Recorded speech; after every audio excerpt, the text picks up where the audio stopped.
Hello मेरे प्यारे बच्चों, कैसे आप सभी। तो आज के इस वीडियो में हम सॉल्व करेंगे क्लास 12th इंटीग्रेशन और आज के इस वीडियो में सॉल्व करेंगे हम क्वेश्चन नंबर 32। छोटा सा वीडियो है, एक ही क्वेश्चन है। कोशिश करेंगे जो बच्चे क्वेश्चन है 3-4 क्वेश्चन बचे इस एक्सरसाइज से, तो उनको 1 बाय 1 सॉल्व करें। रीज़न ये है कि क्वेश्चन एक टाइप से हैं, तो जैसे यहाँ पे क्वेश्चन आपको लग थोड़ा ज़रूर ईजी रहा होगा, लेकिन उतना ईजी है नहीं है। देखिए जैसे यहाँ पे क्वेश्चन लिखा हमने कि i इज इक्वल टू यहाँ से dx अपॉन और 1 प्लस कॉट एक्स। ठीक है, तो सबसे पहले तो हम कॉट को ब्रेक करेंगे साइन कॉस में।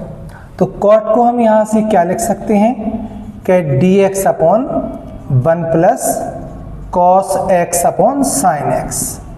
तो अब नेक्स्ट स्टेप में क्या होगा कि साइन एक्स का मल्टीप्लाई यहाँ हो जाएगा और साइन एक्स आपका ऊपर आ जाएगा। तो यहाँ पे हमें नेक्स्ट स्टेप मिलेगा कि sine x upon sine x plus cos x. अब देखिए हमारे पास एक प्रॉब्लम है कि इसके आगे इस सॉल्व कैसे करें, क्योंकि यहाँ पे कोई ऐसा फंक्शन नहीं दिया है कि जिसको हम t माने तो वो फंक्शन रिमूव हो जाए। ठीक है, sine x plus cos x को t नहीं मान सकते कि साइन एक्स यहाँ पे अकेला है, तो हम यहाँ पे फंक्शन जो है वो बनाएंगे।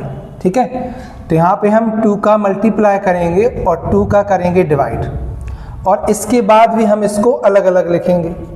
तो 1/2 यहाँ पे लिखेंगे हम साइन एक्स और यहाँ पे भी हम लिखेंगे साइन एक्स।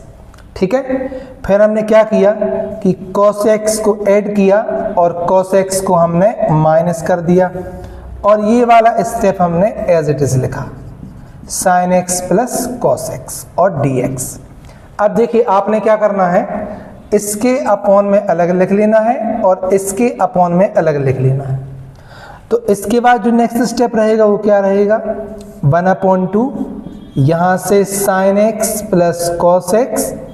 अगेन यहाँ पे क्या बचेगा हमारे पास sin x plus cos x, और इन दोनों स्टेप से आप माइनस साइन कॉमन निकाल लीजिए। जब माइनस साइन कॉमन निकालेंगे तो जो साइन है वो माइनस का बन जाएगा और जो cos है वो प्लस का बन जाएगा, और यहाँ पे sin x plus cos x। अभी आपको समझ में आ जाएगा ऐसा क्यों किया है। देखिए सबसे पहले यहाँ पे इसको तो आप कैंसिल कीजिए। यहाँ पे अगर आप माइनस साइन कॉमन ही निकालेंगे ना, तो साइन एक्स का डिफरेंशिएशन माइनस कॉस थोड़ी ना होता है।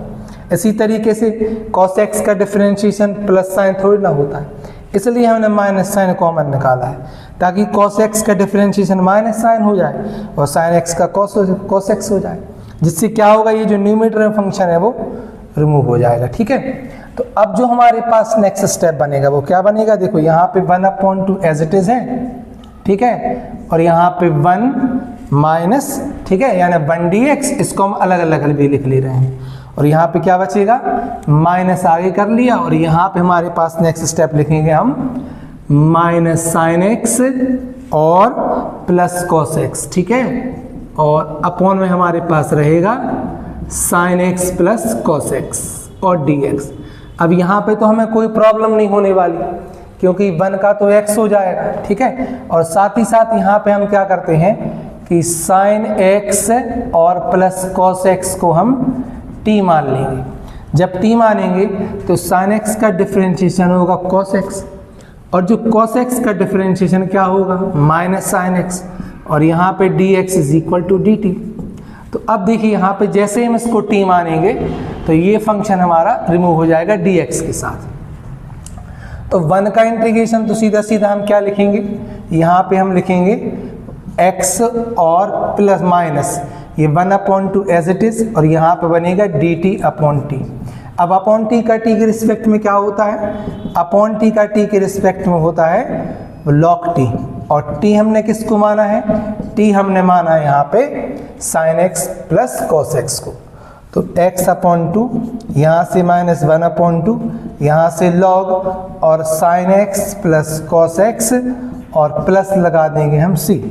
इस तरीके से ये जो क्वेश्चन वो हमारा सॉल्व हो जाएगा। बहुत ही सिंपल है और बहुत ही इजी है। देखिए हमने इस क्वेश्चन में क्या किया है, सबसे पहले हमारे पास क्वेश्चन क्या दिया है 1/1 प्लस cot x। तो यहाँ पे हम एज इट इज लिखेंगे फंक्शन को, क्या लिखेंगे, dx is equal to 1 plus cot x. Cot x को हम क्या राइट कर लेंगे, cos x upon sine x.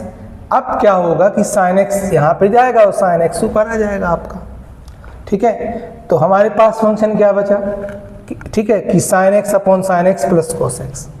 अब यहाँ पे कोई ऐसा फंक्शन नहीं बना है कि जिसको हम टी माने तो कोई फंक्शन हमारा रिमूव हो जाए। तो हम 2 का मल्टीप्लाई करते हैं, 2 का डिवाइड करते हैं, मतलब फंक्शन तो वो ही रहता है। अब साइन एक्स 2 साइन एक्स है तो इसको भी डबल टाइम लिख लेते हैं, और कॉस ऐड करते हैं, कॉस माइनस करते हैं।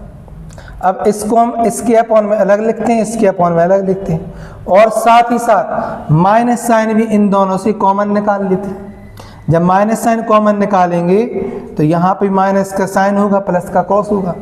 ऐसा इसलिए किया क्योंकि जब इसको टी मानेंगे तो ये फंक्शन बन जाएगा, क्योंकि कॉस एक्स का डिफरेंशिएशन माइनस साइन होता है और साइन एक्स का कॉस एक्स होगा, ठीक है। और ये फंक्शन तो कैंसिल हो जाएगा, तो यहाँ पर तो सीधा सीधा 1 बचेगा। अब हम यहाँ पे क्या करेंगे, इस फंक्शन को टी मान लेंगे, sine x plus cos x. तो जैसे ही हम इसको टी मानेंगे तो ये जो न्यूमरेटर फंक्शन हमारे पास है ये रिमूव हो जाएगा dx के साथ। तो हमारे पास ओवरऑल फंक्शन क्या बचेगा कि 1 का तो x हो जाएगा, साथ ही साथ यहाँ पे 1 अपॉन टी का होगा log t, और t की वैल्यू रख देना है और हमारा आंसर आ जाएगा। इसी तरीके से जो इसके नेक्स्ट क्वेश्चन दिए सेम मेथड है, आपको हर जगह यहाँ पे 2 का मल्टीप्लाई 2 का डिवाइड करना है। यदि यहाँ पे ऐसा फंक्शन ना बने जिसका डिफरेंशिएशन हो तब हमें नेगेटिव साइन कॉमन निकालना है, अदरवाइज नहीं निकालना है।